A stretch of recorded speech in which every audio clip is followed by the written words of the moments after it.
Vai começar agora o podcast do MPDFT. Olá, sejam bem-vindos a mais um episódio do MP que a gente conta. Eu sou a Tayana Santos. Eu sou a Emanuela de Carvalho e hoje nós vamos conversar sobre violência contra a mulher. Em 2024, foram registrados 1.492 casos de feminicídio no Brasil. Esse número representa 0,7% de aumento em relação ao ano de 2023. O número de tentativas de feminicídio cresceu em 19% no mesmo período. É isso, Manu. E aqui no Distrito Federal, até agosto de 2025, já foram registrados 15 casos de feminicídio. Esse número representa um aumento em relação ao ano anterior. E para falar sobre essas iniciativas de prevenção e combate ao feminicídio, eu chamo agora a nossa primeira convidada, a ex-procuradora-geral de Justiça, Fabiana Costa. Muito obrigada. É para mim uma satisfação voltar aqui ao MP que a gente conta. Também participa com a gente a coordenadora do Núcleo de Gênero do MPDFT, promotora de justiça Adalgisa Aguiar. Seja bem-vinda. Obrigada, uma alegria estar aqui com vocês para a gente falar de um tema difícil, mas muito importante, que é a violência contra a mulher.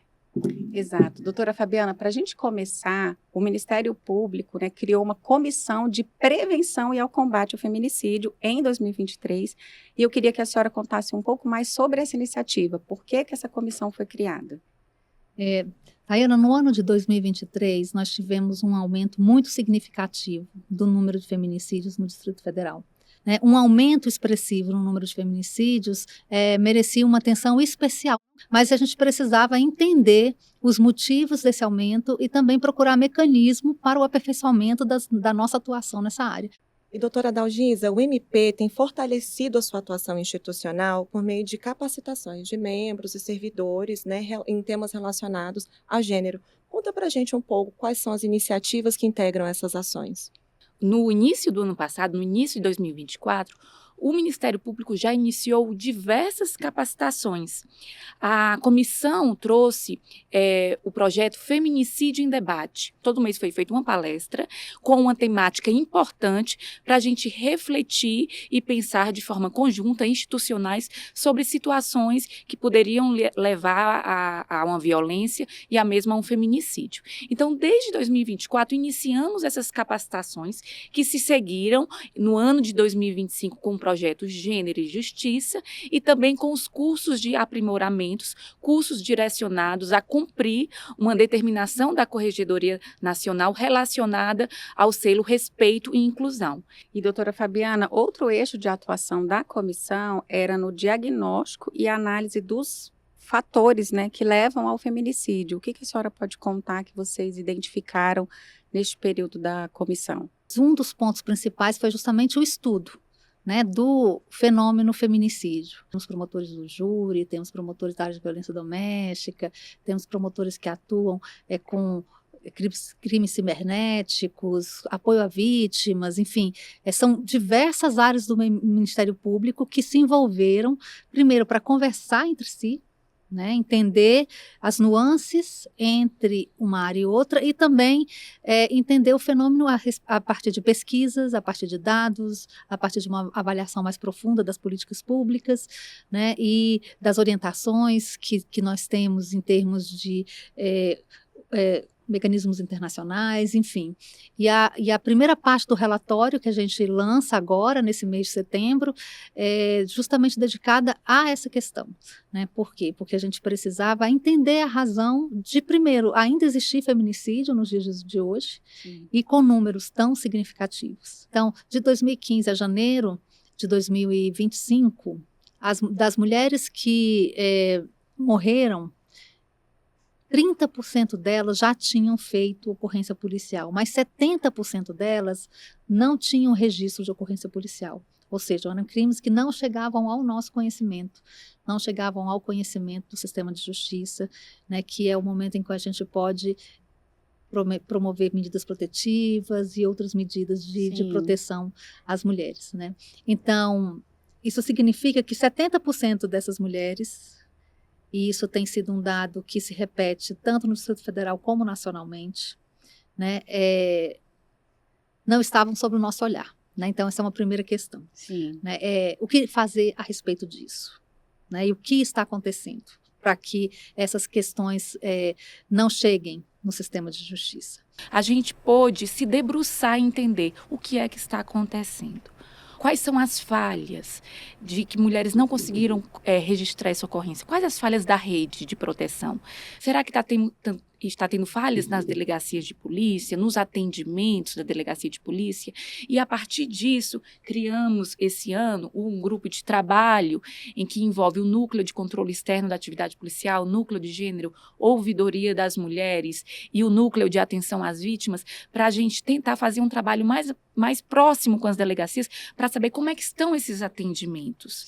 Para a gente saber se as mulheres realmente estão conseguindo fazer um registro de ocorrência e que não exista o risco de revitimização, desencorajamento da denúncia, descredibilidade. Então, essa primeira parte, Tayana, dos casos que chegam à justiça e que não conseguiram, infelizmente, né, evitar que o feminicídio aconteça. Então, 30% das mulheres chegaram a registrar uma ocorrência policial, mas, infelizmente, tiveram esse fim trágico. Então, o que aconteceu? Né? Onde falhamos? Essa pergunta foi feita na comissão, fizemos, né, um aprofundamento desse estudo, inclusive criamos o projeto Caliandra. Pode explicar para a gente o que é o projeto, no que consiste? Então, o projeto Caliandra se iniciou com o piloto em Recanto das Emas, no acompanhamento das medidas protetivas. Após a concessão das medidas protetivas, ocorrendo um descumprimento, verificando que aquela mulher permanece em risco ou agravou-se o risco, porque muitas vezes a separação e a denúncia agrava a animosidade entre o casal.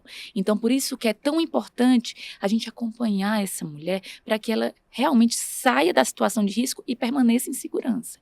Do que nós identificamos em relação a esse 30% de mulheres que registraram ocorrência e que, infelizmente, tiveram um fim trágico, né? Muitas delas chegaram a desistir de medidas protetivas e voltaram com os agressores, mas isso não significa que não tenhamos condições de trabalhar também com casais ou mulheres que tenham essas características, né? O que o Ministério Público pode fazer quando, por exemplo, uma mulher quer voltar? Né? Quais são as redes de proteção que a gente pode acionar? Quais são os mecanismos de avaliação que a gente precisa fazer? Né? De que forma acompanhar esses casos? Né? É muito importante a gente frisar que hoje não existe um regramento claro sobre o acompanhamento.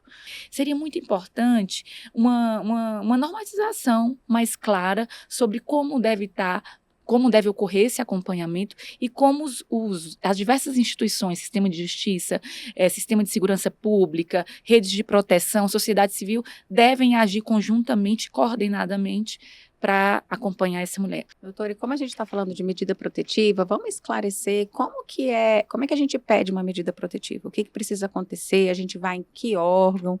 Vamos lá. Uma mulher que se veja em uma situação de violência, em uma situação de risco. E eu ressalto aqui que é muito importante sempre falar, a violência não se resume à violência física. Temos também a violência psicológica, a violência sexual, a violência patrimonial, que a gente precisa um dia pautar esse assunto, que é muito importante, a violência moral. Então, vendo que está em qualquer dessas situações, inclusive foi lançado na Jornada da Maria da Penha um instrumento de avaliação da violência psicológica, onde traz diversos pontos para a mulher observar e se perceber se ela está ou não em situação de violência psicológica. Né? A violência, na maioria das vezes, não começa com tapa, ela começa com a palavra. Começa com uma violência psicológica, com a manipulação, com o isolamento da família, com o constrangimento. Com essa manipulação nas crises de ciúmes. Se a vítima não quiser ir numa delegacia física, ela pode acessar a delegacia eletrônica, que realmente tem um rápido fluxo de pedidos de medidas protetivas. Rapidamente chega para o judiciário. Temos unidades de atendimento, em que pode também chegar no Ministério Público e fazer esse pedido ou na nossa ouvidoria das mulheres. Mas eu queria destacar aqui que é muito importante que, em situação de emergência, Urgência. A mulher está numa situação de risco, ela deve ligar para o 190.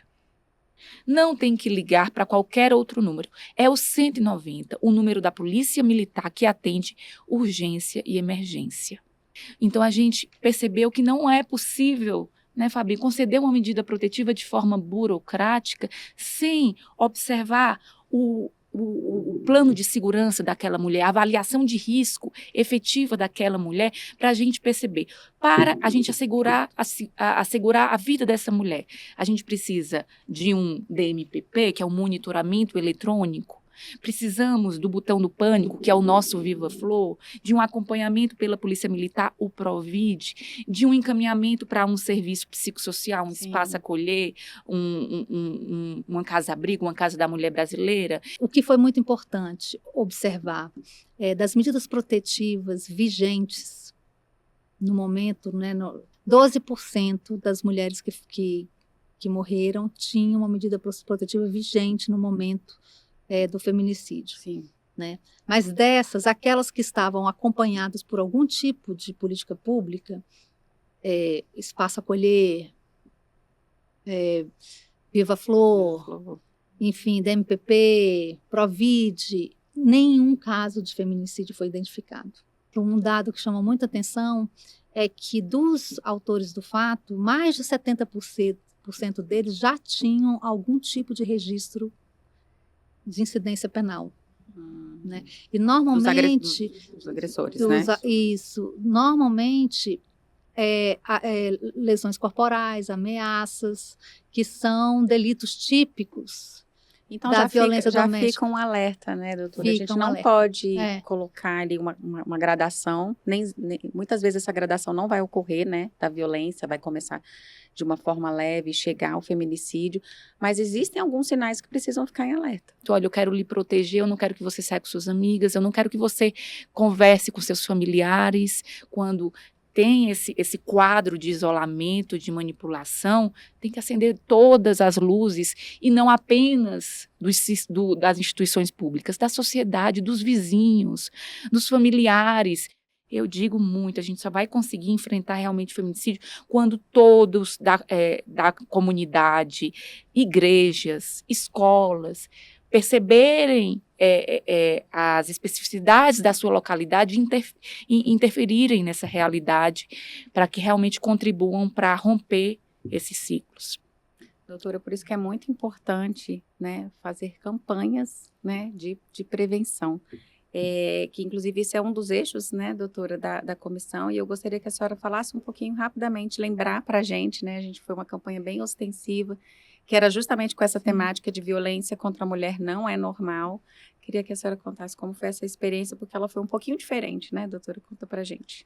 Nós tivemos uma parceria com a Tribo da Periferia, que compôs uma música especificamente para a campanha, O Cravo e a Flor, né, produziram um videoclipe no YouTube, está disponível, já tem mais de 1 milhão de visualizações no YouTube.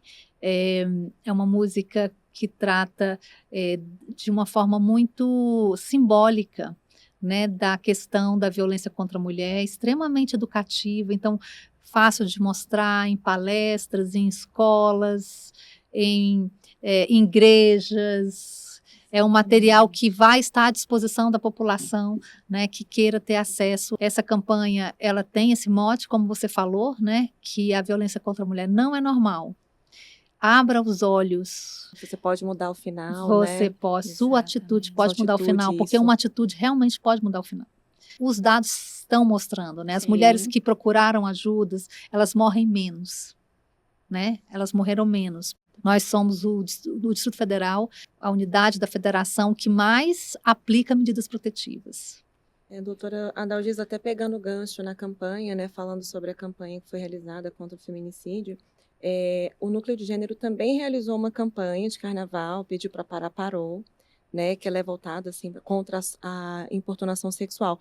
Nós temos hoje tanto uma lei distrital, como temos agora uma lei do protocolo Não é Não. Perfeito. Não é Não, né? Então, o que é que esse protocolo traz?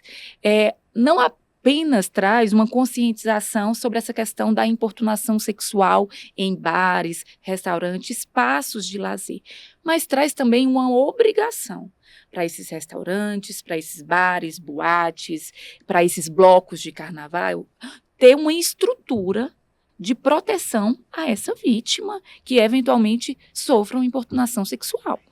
Se há uma situação dessa, por exemplo, em uma boate, é necessário que os seguranças daquela boate saibam acolher uma eventual vítima que se reportem a eles para narrar uma situação de importunação.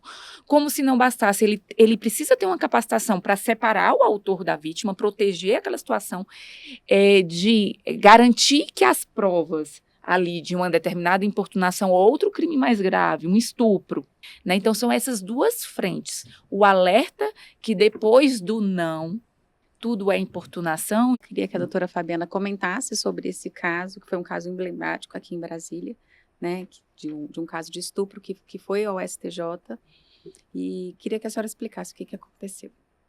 Esse caso, inclusive, ainda não transitou em julgado, é importante a gente saber disso, né? Mas foi a primeira vez que o Superior Tribunal de Justiça se manifestou sobre uma virada jurisprudencial importantíssima. Do ponto de vista doutrinário, considerava-se que para você conseguir, no Brasil, de uma forma geral, e assim eram as decisões dos tribunais, considerava-se que para a configuração de um estupro, você precisa provar violência ou grave ameaça. Só que os nossos tribunais consideravam que violência era, por exemplo, bater, machucar, tinha que ter laudo, tinha que provar laudo, né? Ou faca, ameaça grave, né? E já tem algum tempo que os tribunais internacionais, eles têm orientado os estados que são signatários dos tratados internacionais, dos quais o Brasil é signatário, e já há algum tempo as cortes internacionais entendem que para configurar o estupro, basta você prosseguir com o ato sem o consentimento da vítima. E eles acharam que tinha que ter o que a gente chama de uma resistência heróica. Você tem que se debater, você tem que tentar fugir, mas você corre risco de se machucar. Você, né? O STJ entendeu que não precisa dessa resistência heróica para você mostrar que não quer. Não, que o não é suficiente. Isso é uma jurisprudência com perspectiva de gênero. E muitas vezes a própria mulher não consegue reagir naquela situação de violência dessa forma tão, né, esbravejando, empurrando, porque a mulher fica paralisada naquela situação. Quando a gente fala de um estupro marital, muitas vezes o próprio sim da mulher é um não, porque ela sabe que se ela disser não, ela pode sofrer uma violência muito grave com aquilo. E são essas vitórias que a gente vai conseguindo para a gente ter uma legislação mais protetiva às mulheres. Bom, estamos chegando ao final do nosso podcast. Doutora Fabiana, você gostaria de deixar uma mensagem? Reforçar, né, Tayana, mais uma vez, as mulheres, as famílias que passam por essa situação, que a gente, aqui no DF, tem uma estrutura muito significativa de acolhimento. Então, não deixem, né, de procurar ajuda, né? E também dizer a todos que o nosso relatório está disponível, pode ser acessado nas nossas redes sociais, no site do Ministério Público. Doutora Dalgisa, quer deixar alguma consideração final? Sim, sempre destacar aqui o fato de que medidas protetivas salvam vidas. Então, as mulheres em situação de violência procurem ajuda. É muito importante reforçar que o Ministério Público atua no acompanhamento, mas também na fiscalização dos serviços públicos, né? Então, existindo um mau atendimento, também procure o Ministério Público, que a gente vai atuar nas políticas públicas para garantir que essa mulher seja atendida com acolhimento, com empatia. Podem contar com o Ministério Público. Então, eu gostaria de agradecer a presença de vocês nesse tema tão importante. É isso, pessoal. E para acompanhar todos os episódios do MP que a gente conta, acesse o nosso Spotify ou o nosso canal no YouTube. Até a próxima.